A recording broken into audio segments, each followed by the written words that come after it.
Hello, guys. Welcome to welcome to this talk. First of all, I'd like to thank you for joining us at NZGDC this year. I hope you guys have had a great time. Getting inspired, meeting a lot of people, and thank you for joining me and talking about sound design in Path of Exile. I'm Patricia Sunandar, and I've been a sound designer for 2.5 years at Grinding Games, and. Today, I'm gonna run through sound designs and the step by step and thought process of how I design some sounds. And I hope you guys can take away something from this talk. And let's start with this, adaptability, the theme of NZGDC this year. For me, there's two major points. It's the learning curves, because I started working straight from uni, and that's a lot of learning curves for someone who doesn't really know much about ARPG or just gaming in general. And mentorship. So I got pretty lucky because our current audio team lead, Kane Bennett, has been a really good mentor, basically pushing each of us to embrace a healthy competition and eventually create a really, really enjoyable team environment.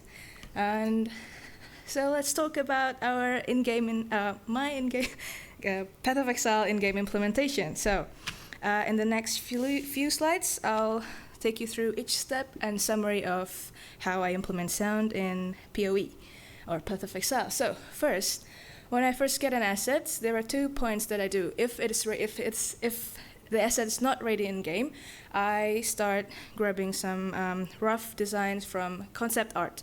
So just like 3D images of things, and then once it's in game, I check it in their natural environment, see how big they are, how much movement they have, and what kind of things that I need to add.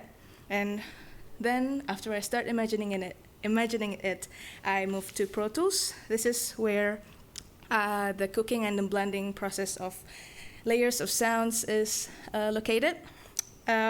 It's really interesting to see where a sound came from. For example, for a monster sounds, I use a lot of farmyard animals like pigs, chickens, cows, horses, or even some marine mammals. The idea is to create something and layer things together and make the monster create a characteristic for that monsters. It's definitely not from Earth, but also it has to sound unique. Once I design things and what I get is smooth, I move on to Pro Tools. FMod. FMod is our middleware that communicates with our in-game engine. It allows us to create complex interactive sounds in-game. For example, we can add some volume and pitch variations to create a natural sounding, and we can also prioritize sounds over the others. For example, dialogue is more important compared to sound effects, especially when your NPC is talking or your player is talking, or in a boss fight, for example. So we route that dialogue to a bus that basically ducks the other sounds, so you can hear it better, and we use FMod to control all those things. And these steps help enhance player experience, especially for a lot of area changes, like in Path of Exile. And the last step of implementation of sounds is using our in-house tools, because we have a custom engine for Path of Exile, and the tool we use to preview animations or effects is Asset Viewer. This is basically my favorite part to check, because I can preview the sound that I already designed, whether I need to add more, whether it's enough, whether things are not working and I have to get back again to Pro Tools, redesign, and do a lot of other stuff. So basically, sound design is not always a straight-up job. Sometimes there's a lot of trial and error, go back and forth until we actually find the perfect result. So let's talk about sound design in Path of Exile. So in the next few slides, I'll run through about my thought process of how I achieve certain sounds. So first is a microtransaction. For those of you who are not familiar with Path of Exile, microtransactions is basically how we monetize PoE, or Path of Exiles. It's effectively various in-game tools like skins, pets, portals that players can proudly wear or use, and it doesn't change how the game is played or how powerful it makes your player to become, but this is one of the microtransactions that I designed as a map device. So map device is basically a tool that opens up other map portal, it opens up portals to other map areas. And Maven, on the other side, she is one of the boss in Path of Exile League expansion. She is basically has a cosmic theme, godly-like, immersive effects, some big lasers from this magical creature that's flying around her. And I happen to help designing sound for that boss fight. And because this map device is Maven's theme, I would like to create them similar theme. So just to keep it together and sounds nice. All right. So can you play in the right one first, please? The right one. So this is. I go in game and I check what it looks like, how it mechanically works, how it's opening up, how it's closing, and what I need to add. And then I go to Pro Tools and start designing this.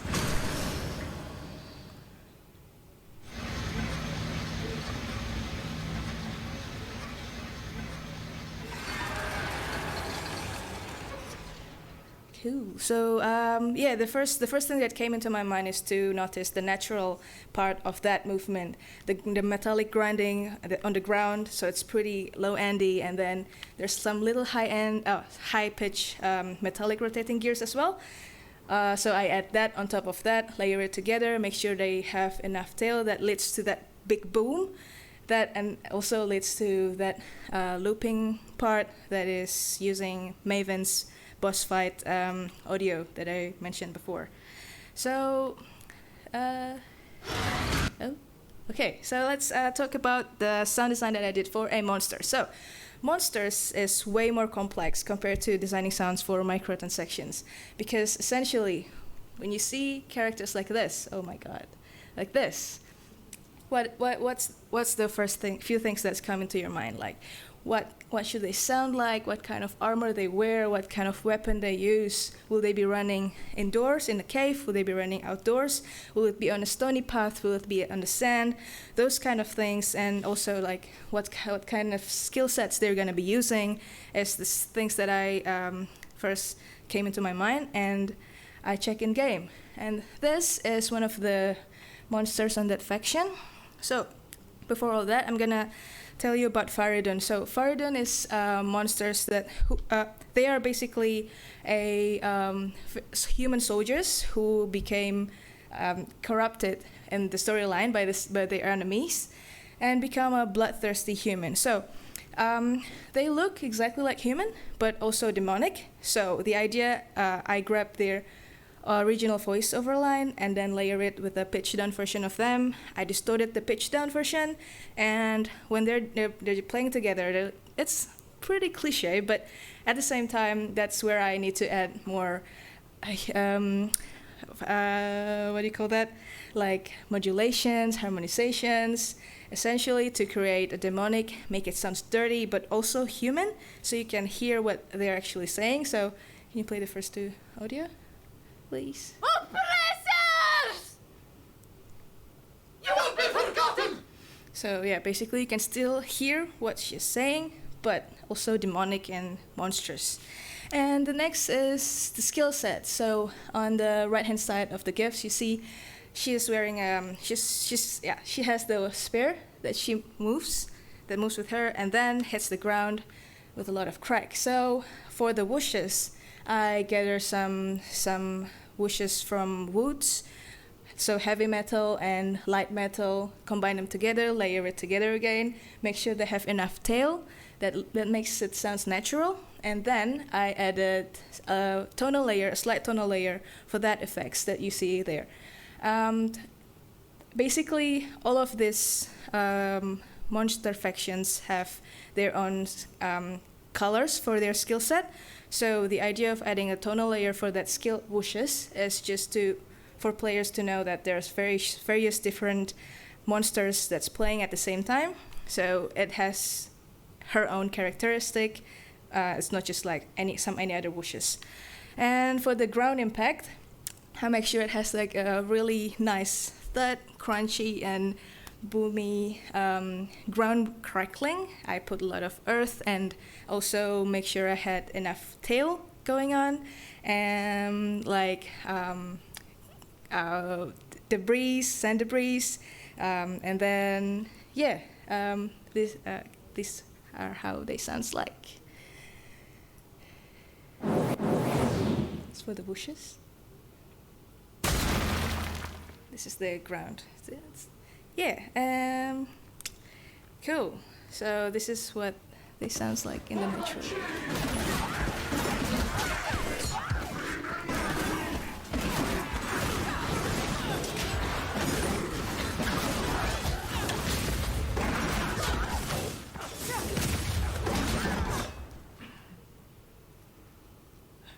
Oh, good. So for those who is not really familiar with Path of Exile, so that's Path of Exile 2. All the monsters that's running towards you, they have like on aggro sounds. So that is a dialogue part. That's when I mentioned before about routing them to a bus that ducks the sound effects. So that's also one of the things that I need to consider when I'm making the sounds, designing sounds for these monsters. Because as you can see before, there's a lot of them just playing at the same time. I have to also notice, bear in mind on how many sounds that can play within a certain amount of time, and that can be set in F mod. So that's why it's our middleware engine.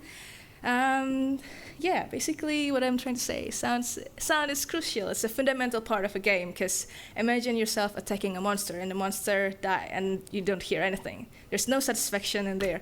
You can still see it, but you don't really hear it.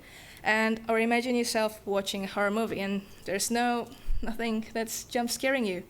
So yeah, that's basically what I'm trying to say is, at the end of the day, what I really love the most about sound designing is that I can bring those characters, skills, and items.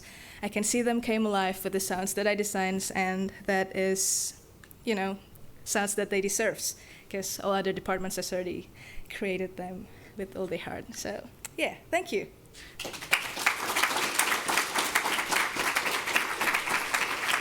Oh yeah, is there any questions? We have sometimes. Yes. Hi. Do you create all the Foley yourself? The Foley, we have a sound banks that we use, and we gather and then we pick and collaborate. So Sorry. yeah. Oh yeah, so the questions what she was asking, whether I create the Foley by myself. So now we have, we kind of did, but we don't record it ourselves. We use sound banks, gather it, and we use our plugins and effects to do it. Yeah, is there any other questions? Cool. Oh, yes. How long it takes you from the idea to the final version of the sound? Sorry. How long it takes you from the initial idea to the final design of the sound? So usually depends, because normally for monsters like that, it takes me months, because at the same time when I started to design some things, the other departments are doing their own iterations. So sometimes the swooshes or attacks that I already did, their timeline changes, so I have to redesign it again. But usually for my microtransactions or small part, just within a day or two, because I have deadline. Like, do now, finish now, we want it now. So like, this kind of thing. So yeah, depends on how big the assets is. This kind of things. Cool. Any other questions? Oh yeah. Hi. I noticed you use Exile. Mm-hmm. Love it. Mm-hmm. What kinds of things do you design most often in Exile? Like what kind of systems would you usually design to implement some of these setups? Good question. So the design part usually is in Pro Tools, but once it's in F mod, we design mostly the routing of the buses for like as I said before, dialogues or ambience, for examples, and UI and environment. So like waterfall sounds or like ground crackling in the background when you're in the cave, or like when you step into something So yeah, like hollow winds kind of thing. So yeah, there's a lot of things you can do with on Fmod, basically. Cool. So yeah, that's all, guys. Thank you for joining me today.